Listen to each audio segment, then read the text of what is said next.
Don't forget to subscribe and leave a comment on this video saying I subscribed. Let's get into it.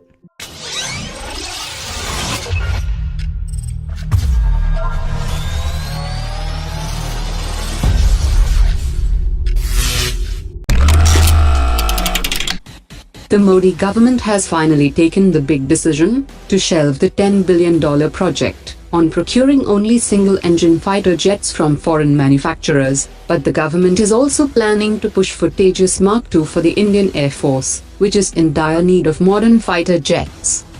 The Ministry of Defence has now decided that it will not restrict itself to the number of engines.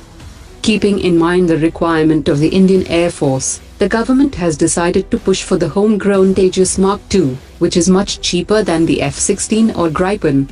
According to sources, the plan is to procure 120 to 150 Tejas Mk-2 for the Indian Air Force. The Tejas light combat aircraft has recently completed its hot refueling trials, thus bringing the fighter jet closer to final operational clearance. A $300 million helicopter deal for the Indian Coast Guard, which was meant to be a key takeaway from the visit of French President to India, is about to be cancelled. Negotiations on the EC-725 Super Cougar helicopter deal broke down after Airbus refused to extend the validity of commercial bids that expired on the 15th of February 2018. This means that the price that was quoted by Airbus in 2012 remain valid until 15th February 2018. On being asked for an extension for the 10th time, the company has refused to extend the validity of the bids due to concerns about inflation. As far as defense projects on the bilateral level are concerned, the visit will see the revival of the Cavalry jet engine project with French developers.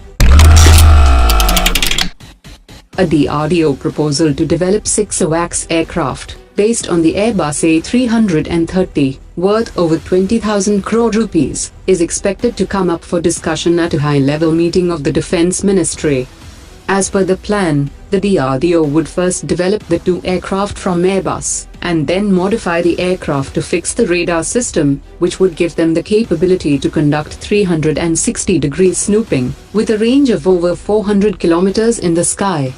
This would be followed by 4 more planes, which would add to the 2 airborne early warning and control aircraft. Nepal's newly appointed defense minister has signed an agreement to launch the India-Nepal Joint Military Exercise. The 13th edition of the India-Nepal Joint Military Exercise will be held in a couple of months. This is a regular military exercise, which is organized annually between the armies of the 2 countries. The Defense Ministry has started the process to set up the country's first defense industrial corridor, linking 4 cities with Chennai, for promoting the industries which manufacture military equipments. The Defense Ministry will also engage a top consultancy firm to draw up the detailed project report for the corridor. The idea behind setting up defense industrial corridors is to connect the various defense industrial units in India.